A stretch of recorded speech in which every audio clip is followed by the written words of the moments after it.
திருவெண்காடு. திருவெண்காட்டில் 3 மூர்த்திகள். 1. ஸ்வேதாரண்ய லிங்கம். ஸ்வேதகேது என்ற சிறுவன் தனது ஆயுள் 8 ஆண்டுகளே என்பதை அறிந்து இங்கு வந்து வழிபட்டான். 8ஆம் வயது முடியும் போது யமன் வீசிய பாசக்கயிறு பயனற்று போய் லிங்கத்திலிருந்து சிவன் வெளிப்பட்டு காலனை அடக்கி ஸ்வேதகேதுவை காத்தருளினார். 2. நடராஜர். ஆதி சிதம்பரம் என்று போற்றப்படும் இத்தலத்தில் நடராஜர் ரகசியம் மற்றும் இயந்திரம் உள்ளது. 3. அகோரமூர்த்தி.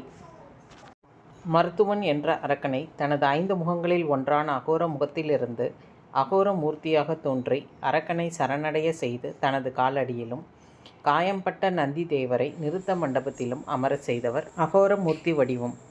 இங்கு நந்தி பகவான் 9 இடங்களின் காயங்களின் தழும்புகளுடன் காணப்படுவது தனிச்சிறப்பாகும். பிதுர் தர்ப்பணம் மற்றும் மோட்சம் தரும் தலங்கள் இந்தியாவில் 8 இடங்களில் உள்ளன. அவை ஸ்ரீகயா, பிரம்மகபாலம், குருஷேத்திரம், மத்தியகம், நைமிசாரண்யம், மயூரேஷம். இவை 6ம் வட மாநிலத்தில் உள்ளன.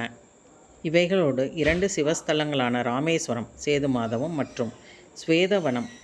திருவெண்காடு ருத்ரகயாவாக கொல்லப்பட்டு முக்தி தரும் க்ஷேத்திரமாக கூறப்படுகிறது.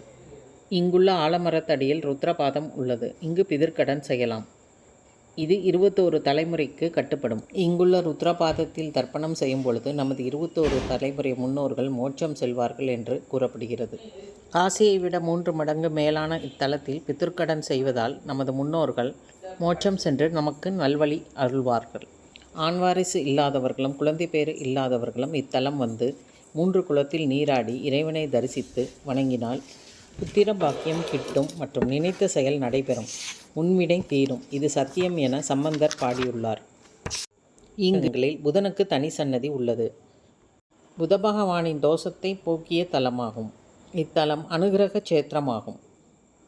இங்கு நன்மக்கட்பேறு அடைய திருஞான சம்பந்தர் பேயடையா பிரிவெய்தும் பிள்ளையினோடு உள நினைவு ஆயினவே வரம்பெறுவர் ஐயுற வேண்டாம் ஒன்றும் வேயனதோள் உமைப்பங்கன் வெண்காட்டு முக்குல நீர் தோய்வினையார் அவர் தம்மை தோயவாம் தீவினையே என்ற பதிகம் பாடியுள்ளார். இதற்கு பொருள் பேய் பிடிக்காது, பேய் பிடித்து இருந்தாலும் பிரிந்து போய்விடும், பிள்ளையினோடு சேர்ந்து மனதுக்குள் நினைக்கக்கூடிய அத்தனை செயல்களும் வரம் பெறுவர், ஐயம் வேண்டாம்.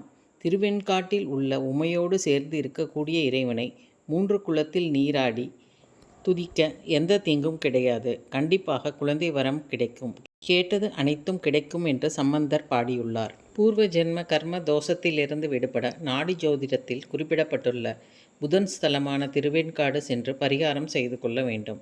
இத்தலம் செல்பவர்களின் சகல பாவங்களும் தோஷங்களும் நிவர்த்தியாகின்றன என்பது ஐதீகம். இத்தலம் மூர்த்தி தலம் தீர்த்தம் ஆகிய பெருமை கொண்டது. இத்தலத்தின் தனிச்சிறப்பு 3 சுவாமிகள்: ஸ்வேதாரண்யேஸ்வரர், நடராஜர், அகோரமூர்த்தி. 3 அம்பாள்: பிரம்ம, வித்யாம்பிகை, காளி, துர்க்கை. 3 தீர்த்தங்கள்: சூரிய தீர்த்தம், சந்திர தீர்த்தம், அக்னி தீர்த்தம். 3 தல விருட்சங்கள்: ஆலமரம், கொன்றை மரம், வில்வமரம். காசிக்கு சமமான 6 தலங்களுள் திருவெண்காடு முதன்மையானதாகும்.